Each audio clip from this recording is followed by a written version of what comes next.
एक वादा और एक नियम में फर्क होता है। Promise and covenant. पुराने नियम में हम बहुत से विषयों को देख रहे हैं। उसमें एक मुख्य विषय यह है कि प्रभु ने जो नियम बनाए थे इब्राहिम के लिए, उन्होंने जो नियम दिए थे उसे लगातार कहते ही आ रहे हैं। जकरिया नाम का एक कैरेक्टर को हम देख रहे हैं और इस जकरिया पुस्तक में तकरीबन 8 दर्शन है और इस 8 दर्शन में हम आज मुख्य दृष्टांत के बारे में बात करेंगे। 5th चैप्टर में है और उसका और रेवलेशन का कुछ संबंध है। एजेकिएल से भी कुछ कनेक्शन है। बहुत से सवाल है। मैं वापस अपने पहले पॉइंट पे ही आ रहा हूँ। नियम और वादा में फर्क है। चलिए सवाल पूछते हैं। Brother, welcome to the programme. धन्यवाद। नियम, प्रॉमिस, कवेनेंट और प्रॉमिस। शादी के समय हम वादा नहीं करते हैं, एक नियम को मान के चलते हैं। लगातार हम इस बात को देख रहे हैं, चाहे वो हगाया हो, जकरिया हो, नेहमिया हो, बहुत से कैरेक्टर्स को हम लगातार देखते ही आ रहे हैं। उनमें उन्होंने जो नियम को रखे हैं उसे वो कहते ही आ रहे हैं। जकरिया को मुख्य रूप से द लॉर्ड रिमेंबर्स, जकरिया का नाम ही द लॉर्ड रिमेंबर्स। मैंने जो नियम बनाए हैं उसे मैंने नहीं बोला, ये प्रभु बोलते ही आ रहे हैं।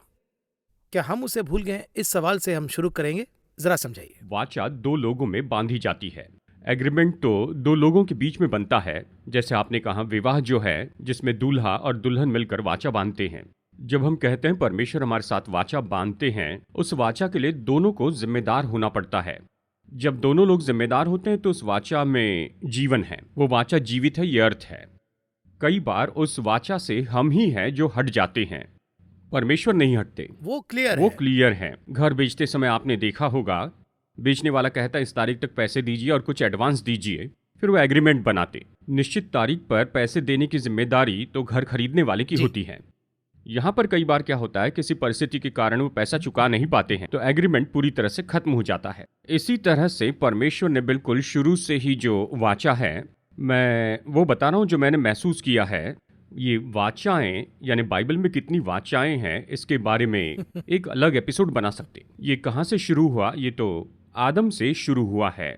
यहाँ इस किताब में बताया कि मैंने आदम से वाचा बांधी है। स्टार्टिंग की आदम से शुरू किया, फिर उसके बाद में नूह के साथ वाचा बांधी, फिर उसके बाद में देखे तो अब्राहम के साथ और इसहाक के साथ, याकूब के साथ, लगातार रिमाइंड करते ही हाँ, इसराइलियों को।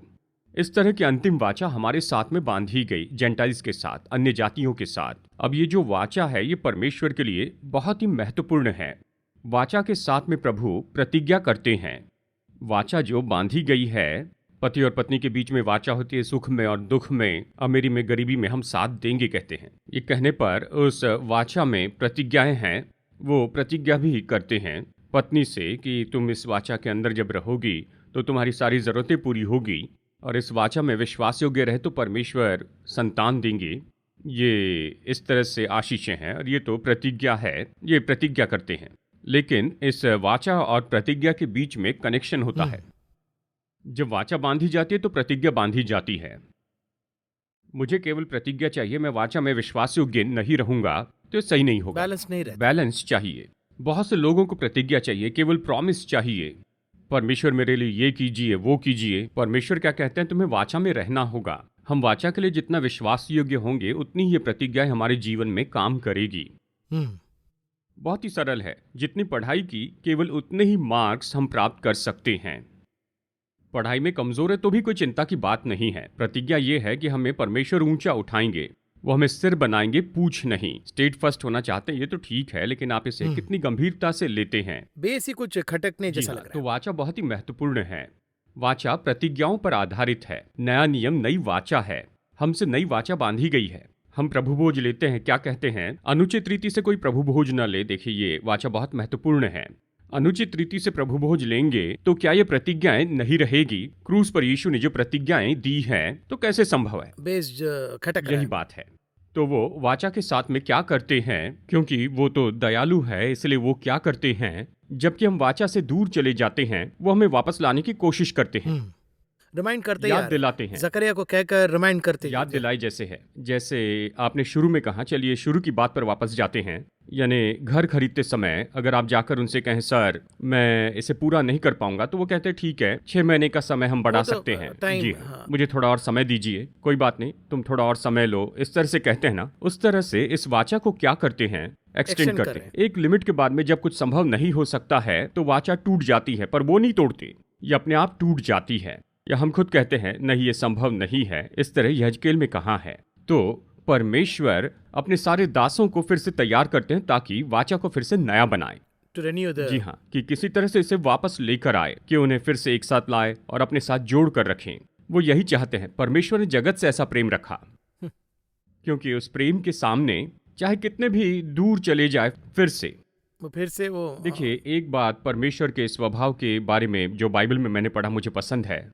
उसने खुद व्यवस्था में कहा है व्यभिचारी को पत्थरवा करके मार दो, पर ऐसा व्यक्ति जब उसके चरणों पर आता है तो वो उसे क्षमा कर देते हैं। उसी ने तो व्यवस्था दी है एज पर लॉ, पत्थरवा करके मारो, पत्थरवा करके मारो। उन दिनों में व्यभिचार बहुत बुरा था। उसी समय में एक स्त्री को उसके चरणों के पास लाया गया, पूछा गया इसके साथ क्या करें। वो भी उन्हीं से ही पूछ उससे रहे पूछते हैं जिसने व्यवस्था दी थी। आप ही ने तो कहा था। हाँ, उसने कहा इसे क्षमा करो और जाने दो। यही परमेश्वर ने जगत से प्रेम रखा। अब जकरिया को 8 विजन मिलते हैं, यानी 8 दर्शन। और इस 8 दर्शन का अगर आप बेस देखें तो उस नियम को मैंने याद रखा है और इसे लोगों से कहना कहकर एक संकट के समय में, अब संकट का समय मतलब लगभग आज हम उसी समय के आसपास आ गए हैं। जी हाँ, बार बार इसे दोहरा रहे हैं। इसके बाद मलाकी आ रहा है, उसके बाद न्यू टेस्टमेंट है, उसके बाद रेवलेशन में इसका एक कनेक्शन है, इज़ेकियल में कनेक्शन है। हम इसे कैसे समझेंगे? इसके पहले 2 एपिसोड्स में हम जकरिया के बारे में लगातार देख रहे हैं, अभी हम 5th चैप्टर को देख रहे हैं। हम इसे कैसे अंडरस्टैंड करेंगे उस कनेक्शन को? देखिए सच में इस प्रोग्राम के द्वारा ये प्लस पॉइंट के रूप में कह सकते हैं, या प्रभु ने दिया हुआ अनुग्रह है। ये क्या है, बहुत सरल शब्दों में कहूँगा। ओहो। मुझे लगता है आप बहुत गहराई में जा रहे हैं, मैं सोचता हूँ। मैं खुद ही दर्शकों की ओर से सवाल पूछ रहा हूँ, क्योंकि मेरा मानना है कि वो इसके अंदर और डीपली जाना जी, चाहते हैं। दर्शक सवाल पूछना चाहते हैं। कई बार हमने इस बात के बारे में भी देखा है। मैं इसे बहुत ही सरल शब्दों में बताना चाहता हूँ, लोगों तक पहुँचना महत्वपूर्ण है। जी। अब देखिए यहाँ 5वें अध्याय में या 8 दर्शन, इस तरह से जब हम कहते हैं ये 8 कौन से हैं, कहाँ कहाँ पर आते हैं, देखना चाहते हैं। हम पहले एक को लेते हैं, एक को लेकर उसके पीछे का जी। डिटेल देखते हैं। देखिए यहाँ पर 5वें अध्याय में पहले वचन में परमेश्वर यहाँ पर कहते हैं, देखिए वचन 1 से लेकर वचन 4 तक ये एक विषय के बारे में कहता है, उड़ता हुआ पत्र, स्क्रोल के बारे में कहता है। इस किताब में फ्लाइंग स्क्रोल लिखा है। Flying scroll. यहाँ हर बात के पीछे, जैसे हमने पहले कहा, बहुत से विषय हैं, बहुत टॉपिक्स हैं। इसके बाद में देखें तो एक और वस्तु निकली है। ये कहाँ है अगर पूछे तो वचन 6 में पढ़ सकते हैं। I said, what is it? And he said, this is the ephod going forth. Again he said, this is their appearance in all their land. देखिए यहाँ वचन 6 में एक और वस्तु निकली है। ये जी। क्या है, देखा जाए तो ये एक टोकरी के जैसे है, जी। इस तरह ये कहता है ना। हम्म, उड़ता हुआ पत्र के बाद में ये आता है। हम्म, अब इन दोनों के बीच में कनेक्शन है। पहले तो उड़ते हुए पत्र के बारे में बताया है, उसे बताकर खत्म करने के बाद एक और आता है। हमें उसमें जाने की जरूरत नहीं है, लेकिन इसका कनेक्शन क्या है ये बताना चाहता हूं। परमेश्वर यहाँ पर न्याय के बारे में चेतावनी देते हैं। एक वार्निंग। चेतावनी। ये उड़ता हुआ पत्र जो है, ये तो हर एक समय काल में जो लिखा गया है उसका मोड है। मूसा के बारे में देखा जाए तो यहाँ पर ये कहता है 2 पत्थर की पट्टियों पर लिखा है ना। मूसा के पहले क्या था, मूसा के पहले क्या व्यवस्था थी? अगर इस तरह पूछे तो लोग कहते नहीं, मूसा के द्वारा ही व्यवस्था दी गई। अब्राहम से ये एक बात कही गई थी, इसहाक से अब्राहम के बारे में कहा गया, तेरे पिता अब्राहम ने मेरी मानी इस तरह से कहा है, जो मैंने उसे सौंपा था उसको और मेरी आज्ञाओं, विधियों और व्यवस्था का पालन किया। तो अब्राहम को क्या दिया गया था? नियम बताएं। उसे आज्ञा बोलकर दी गई। लेकिन देखिए, जो अब्राहम से कहा गया था, लिखकर नहीं दिया गया था, कहा था, मुंह से कहा था, क्योंकि अब्राहम के समय में लिखित बातें नहीं हुआ थी। था। उसके बाद में हमाराबिक पीरियड में लिखना शुरू, हम जानते हैं, सुमेरियन सिविलाइजेशन में। तो ये मूसा का समय काल था, कहिए 100-200 साल का गैप था। तो मूसा के समय में ये लिखित रूप में आ गया था, तो मूसा को ये लिख कर दिया गया। अब्राहम से ये कहा गया, मूसा को लिख कर दिया। ठीक है, अब ये जो लिखावट है, ये जो लिखावट है ये किस समय तक रही? ये तो नए नियम के समय तक रही। लिख कर देते रहे, सब कुछ लिख कर दिया है, क्योंकि लिख कर देना जो है वो खत्म नहीं होता, इसलिए लिख कर दिया। अब ये लिखने का जो मोड है ना, ये महत्वपूर्ण है। मूसा को किस पर लिख कर दिया? यानी स्टोन प्लेट्स, यानी पत्थर की पट्टियों पर लिख जी। कर दिया। उसी तरह से यहाँ पर किस पर लिख कर दिया गया? चमड़े के हस्तलेख पर, यानी वो तो चमड़े का बना होता था, स्क्रोल। स्क्रोल। अब यीशु इसी व्यवस्था के समय में जब लोग उस स्त्री पर पथरवा करने के लिए लाए थे, तब यीशु कहाँ पर लिखते देखिए? वो भूमि पर लिख रहे जी थे। हाँ। पत्थर पर लिखने वाले यही, हस्तलेख पर लिखने वाले यही, भूमि हाँ, पर बिल्कुल। लिखने वाले भी यही। लिखने वाला व्यक्ति तो एक ही है, लिखा हुआ विषय भी एक ही है, इसी ने लिखा है, पर लिखने के मोड पर गौर करना चाहिए। वहां क्यों पत्थर की पट्टियों पर लिखा गया, क्यों हस्तलेख पर लिखा गया और यहाँ पर क्यों भूमि पर लिखा गया? ये फर्क हमें समझना होगा। ये जो स्क्रोल यानी चमड़ा है, अब ये वाचा जो उनके साथ में बांधी गई देखे तो चमड़े पर उनके साथ में बांधी गई। इनके साथ ये लहू की वाचा इस तरह से इसी जकरिया में बताया गया, बाद में इसे बताया गया है जकरिया की किताब अध्याय 9 में। परमेश्वर फिर से ये बात कहते हैं, यहाँ वचन 11 में ये बताया गया है, तू भी सुन, क्योंकि मेरी वाचा के लहू के कारण मैंने तेरे बंदियों को बिना जल के गड्ढे में से उबार लिया है। अब इसका अर्थ क्या होता है? यानी उन्हीं के चमड़े के लहू के द्वारा ये व्यवस्था आई है। यीशु मसीह ने अपने लहू के साथ ये वाचा बांधी। यहां पर देखे तो ये कहता है तुम्हारे लहू से, इसराइल को देखकर। इसका अर्थ क्या है? ये तो वो वाचा है जो उनके शरीर में बांधी गई थी, खतना उनके मांस के द्वारा हुई। ये उनकी चमड़ी से हुआ, लेदर। ये तो उस वाचा का चिन्ह है जो उनके साथ में बांधी गई थी, पर हमारे साथ ही आत्मा में बांधी गई है। इसलिए पवित्र आत्मा का वचन हम तक पहुंचता है। ये जो लिखा हुआ है ये चमड़े पर नहीं, जैसे आज हम डिजिटल वगैरह ये सब कहते हैं ना, यानी विज्ञान जो है इस तरह से आगे बढ़ते चला गया, यानी पत्थर पाषाण युग चला गया और चमड़े का युग आया। चमड़े का युग खत्म हुआ, अब हम ऐसे समय में हैं जहां पर हवा में लिखा जाता है। अब देखिए ये जो हवा क्या है? आत्मा। आत्मा यानी हवा। हम यहाँ पर इस युग में हैं, हमारे हृदय में परमेश्वर ने जीवित वचन लिखा है। तो यहाँ पर ये जो उड़ता हुआ पत्र है, इसका अर्थ है ये तो वाचा की वो बात है जो हमारे साथ में बांधी गई है। ठीक है, ये क्या बताने के लिए आ रहा है? ये पूछे तो न्याय के बारे में कह रहा है, बहुत ही महत्वपूर्ण न्याय के बारे में। क्या कह रहा है? वचन 3, ये वो श्राप है जो इस सारे देश पर पड़ने वाला है, क्योंकि जो कोई चोरी करता है वो उसकी एक और लिखे हुए के अनुसार मैल के समान निकाल दिया जाएगा, और जो कोई शपथ खाता है वो दूसरी ओर लिखे हुए के अनुसार मैल के समान निकाल दिया जाएगा। यहाँ पर चोर मिटाया जाएगा, इस तरह का कॉन्सेप्ट नहीं है। दो लोगों के बारे में है, one side the other side. One side other side का अर्थ क्या है? यह हस्तलेख दोनों तरफ से लिखा जाता था। इसमें हमें बहुत ही गहराई में जाना होगा। जब मूसा को पटिया दी गई, कहते हैं उसके दोनों तरफ लिखा गया था, सामने और पीछे, यानी दोनों तरफ से लिखा गया था। दोनों तरफ से लिखे जाने का कॉन्सेप्ट क्या है ये पूछे तो देखिए, एक तरफ जजमेंट, किस तरह का न्याय ये पूछे तो यहाँ चोर है। इस तरह से कहिए कि चोर, ये व्यवस्था के बारे में नहीं कह रहा है, ये व्यवस्था उल्लंघन के बारे में कहता है। उनके नजरिए से मैं कह रहा हूँ। आज हमें कहना है तो बाइबल की व्यवस्था तो नहीं है। देखिए, मैं व्यवस्था के बारे में नहीं कह रहा हूँ। नए नियम में भी परमेश्वर ने ऐसे बहुत से शब्द कहे हैं, हमें उसे समझना होगा। जब वो ऐसा कर रहे थे, वो परमेश्वर के विरुद्ध में काम कर रहे थे। यहूदा इस्करियोती के बारे में बाइबल में चोर कहा गया। यहूदा इस्करियोती तो प्रेरित के रूप में चुना गया था। He was elected. प्रेरित के जैसे चुना गया, लेकिन उसका स्वभाव कैसे था? चोर के जैसे था, पैसों का लालची था। वो पैसों का लालची था, इसलिए उसे चोर कहा गया। बाइबल इस तरह कहती है। इसी तरह से आत्मिक होने पर भी परमेश्वर के सामने चोर रहते। अब यहाँ पर आप जरा देखिए, अब यहाँ पर दूसरी ओर जरा देखिए, जो कोई शपथ खाता है वो दूसरी ओर लिखे हुए के अनुसार मैल के समान निकाल दिया जाएगा। अब ये शपथ खाएगा। शपथ क्यों खाते हैं? देखिए, दो तरह की शपथ है। शपथ देखिए यहाँ पर इसके बारे में कहे तो पहले देखते हैं इंग्लिश में क्या कहा गया है। तीसरा है, then he said to me, this is the curse that is going forth over the face of the whole land. Surely everyone who steals will be purged away according to the writing on one side, and everyone who swears will be purged away according to the writing on the other side. इसका मतलब क्या? वादा करने को हम एक swear जैसा ही ले सकते हैं। हाँ जी हाँ, ताकि हम प्रतिज्ञा कर सके। देखिए, यहाँ ये नए नियम इस तरह से कहता है न तो तुम आकाश की शपथ खाना न भूमि की शपथ खाना, तुम्हारी हाँ हाँ में हो। Let your yes be yes and no be no. हाँ, ये कहा। लेकिन आज देखिए, जो भी बोला जाता है वो तो परमेश्वर को पसंद नहीं है। ये लोग सच में कैसे हैं, इस बात को अगर हम देखना चाहे, ये लोग तो पूरी तरह से मूर्ख हैं।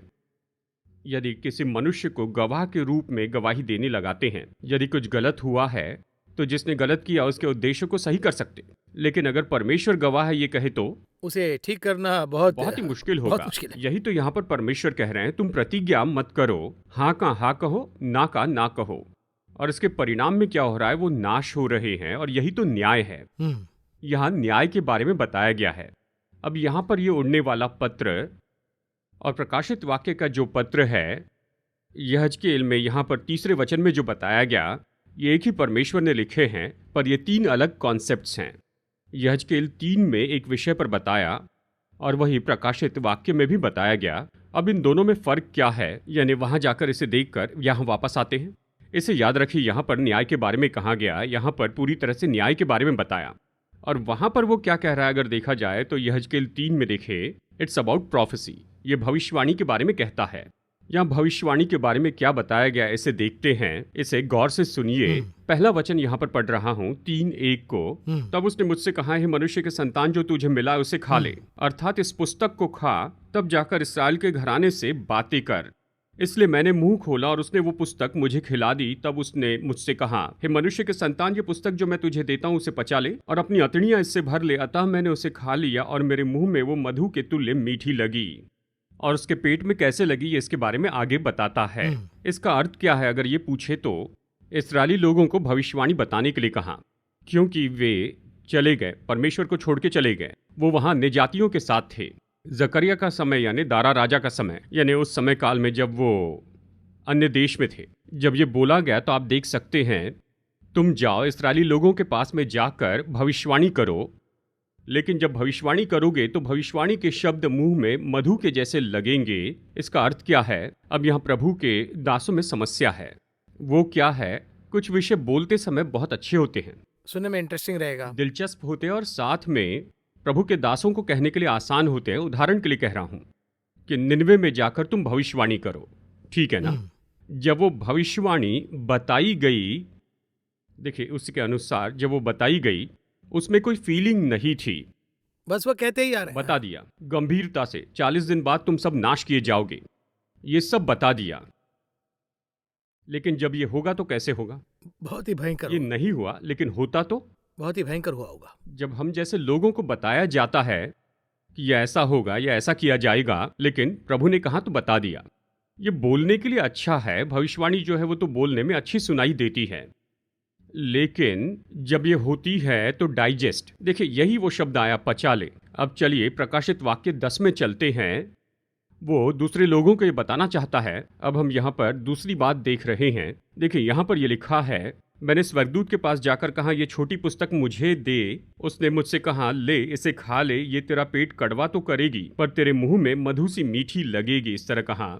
इसके बाद में वचन 10 कहता है, मैं वो पुस्तक खा गया, वो मेरे मुंह में मधु सी मीठी तो लगी, पर जब मैं उसे खा गया तो मेरा पेट कड़वा हो गया। यहाँ पर उससे कहा कि जाकर सभी पर तू भविष्यवाणी कर।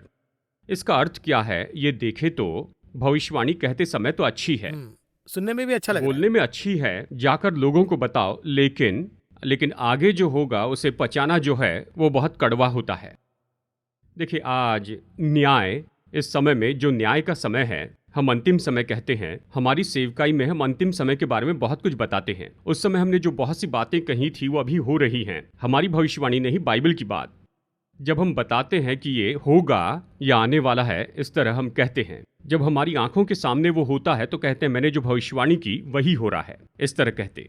पर प्रभु के जन का हृदय कैसा होना चाहिए? ये कड़वा होना चाहिए। वो ये ऐसे हो रहा है। कहिए कि किसी ने कहा होगा कि कोरोना आने वाला है, यानी हो सकता है बहुत से लोगों ने ऐसे भविष्यवाणी कर दी होगी। कोरोना आया, जब वो आया तो पूरे संसार ने कड़वा अनुभव किया। आपने कुछ लोगों को देखा होगा कि भविष्यवाणी हुई और वैसे ही हुआ, वो बड़ी खुशी से ये कहते हैं, जो मैं कहता था बिल्कुल वैसे ही हुआ, लेकिन उनमें परमेश्वर का हृदय नहीं। मैंने कहा और ये हो गया, पर ऐसा नहीं होना चाहिए था। देखिए, नूह के समय जल प्रलय के बारे में बताया, परमेश्वर ने कहा, और परमेश्वर ने ही जल प्रलय लाया। जल प्रलय ने सब नाश किया। एक वार्निंग दे दी। चेतावनी दी, लोगों को 100 साल से भी ज्यादा समय बताया, चेतावनी देते गए, उन्होंने नहीं सुना। लगभग ये 600 साल से भी ज्यादा, यानी हनोक के द्वारा ही चेतावनी दी, लोगों ने नहीं सुना। जल प्रलय आया, सब नाश हो गया। जरा सोच के देखिए, परमेश्वर बहुत दुखी हो गए। ओ, मैंने ऐसे कर दिया, इसके कारण बहुत दुख आ गया। फिर बाद में कहा, वाचा बांधता हूं, और वाचा में कहा, मैं इस तरह तुम्हें कभी नाश नहीं करूंगा। उसने भविष्यवाणी की थी। अब इस भविष्यवाणी को लेकर ही नूह प्रचार कर रहा था। दूसरा पत्रस में देख सकते हैं, नूह ने प्रचार किया। प्रचार करते समय नूह को कैसे लगा होगा? वो उस बात की गंभीरता को नहीं जानता था कि यह कैसे होगा। संसार नाश हो जाएगा, प्यारे लोगों वापस आओ, इस तरह से अल्टर कॉल दे दिया, लेकिन कोई नहीं आया। ये जहाज में चढ़े, पशु भी जहाज में आए। अब ये सब हो रहा था, जो उसने कहा था वैसे ही हो रहा था। जानते नूह को कैसे होना चाहिए? ओहो, मैंने जो कहा वैसे ही हुआ। ये तो इतनी बड़ी समस्या थी, इसमें इतने लोग मर गए, परमेश्वर उसमें इस तरह का विचार आया होगा। करेक्ट। यानी इस आधार पर वो भविष्यवाणी भी होनी चाहिए, वो दर्द होना चाहिए। दर्द होना चाहिए। यीशु मसीह को ही देखिए, जब ये बात बताई गई, चेलों ने कहा कि अग्नि बरसा कर इनको खत्म कर दो, पर वो कहते हैं, तुम कौन सी आत्मा में हो? तुम्हारी आत्मा कौन सी है?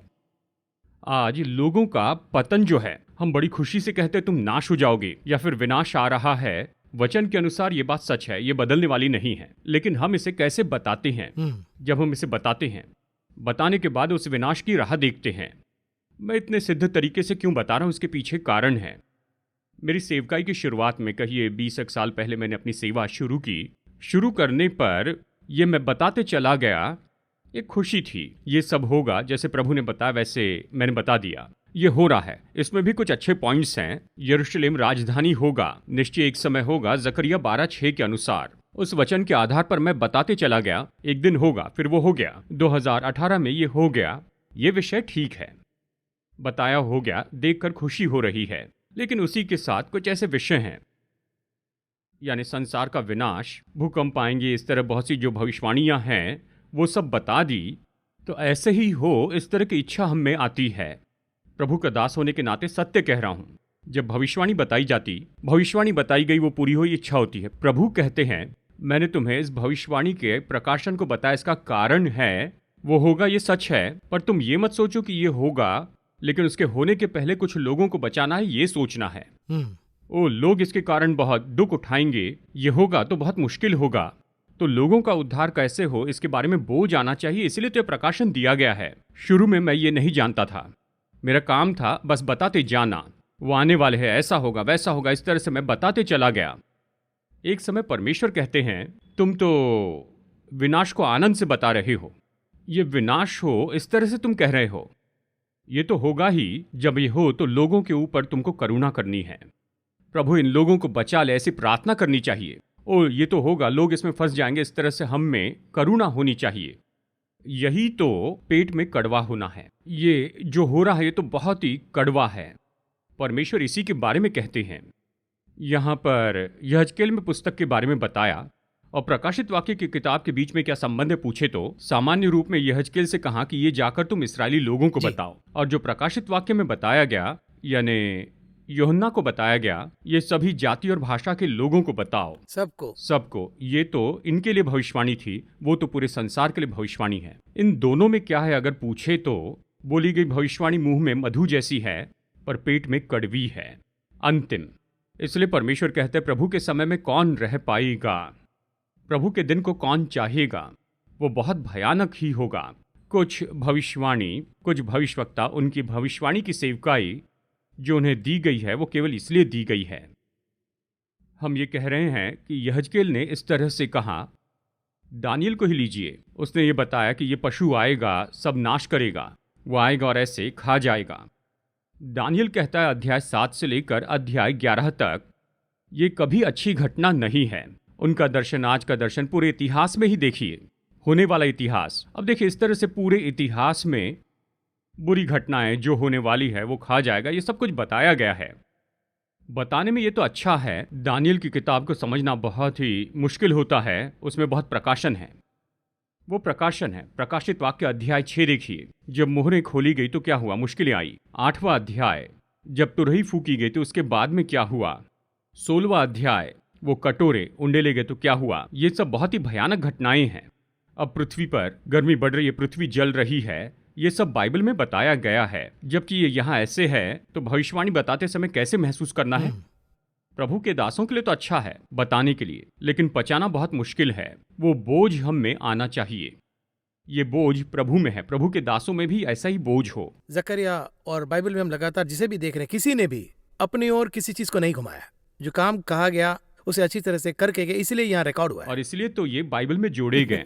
देखिए, बाइबल में एक और व्यक्ति है जिसने उन्हें उन्हीं की ओर फेर दिया। उनका अंत भी बाइबल में बताया है। बहुत बहुत धन्यवाद ब्रदर जगन। इसमें बहुत सारे सवाल है, क्योंकि हम रेवलेशन में भी टच कर रहे हैं। एजेकिएल हम इनिशियली बात कर रहे हैं इसके बारे में।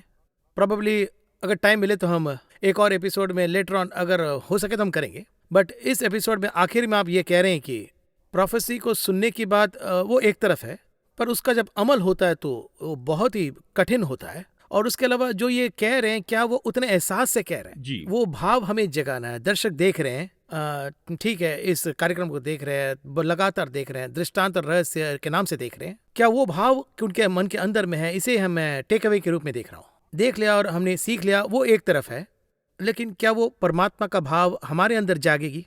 क्या हमारे अंदर वो दर्द होगा? इस बात को प्रभु दर्शाना चाहते हैं, ये मुझे लगता है। कई बार लोग ये कहते हैं कि परमेश्वर कुछ घटनाओं के बारे में उन्हें बताते हैं, कुछ घटनाएं दिखा रहे हैं। मैं कहता हूं, क्यों दिखा रहे हैं? प्रभु ने बताया नहीं कह रहा हूं, पर क्यों दिखा रहे हैं? ताकि आप उसके लिए प्रार्थना करें, इसीलिए दिखाया। परमेश्वर प्रार्थना करने वाले हृदय को खोजते हैं, वो उन पर प्रकट करते हैं। जब हम उसके लिए प्रार्थना करते हैं तो उसका बोझ हम एक साथ में शेयर करते हैं। वो महान परमेश्वर है जो उसके लिए प्रत्युत्तर देते हैं। जी बहुत धन्यवाद ब्रदर जगन। टाइम लगता है अभी शुरू हुआ हमारा, पर समाप्ति हो गया। अगले एपिसोड में हम प्रभु की इच्छा हो तो हम एक और विषय के बारे में बात करेंगे। इस कार्यक्रम में आने के लिए बहुत बहुत धन्यवाद। फिर से हम अगले एपिसोड में दृष्टांत और रहस्य कार्यक्रम में अगला रहस्य क्या है इसे देखेंगे। इस कार्यक्रम में आने के लिए बहुत बहुत धन्यवाद। नमस्कार। धन्यवाद। दृष्टांत और रहस्य इस कार्यक्रम को देखने के लिए धन्यवाद। इस कार्यक्रम के माध्यम से प्रभु के राज्य के रहस्य को आप जाने होंगे, यह हमारा विश्वास है। इस कार्यक्रम को बहुत से लोगों के साथ साझा करें।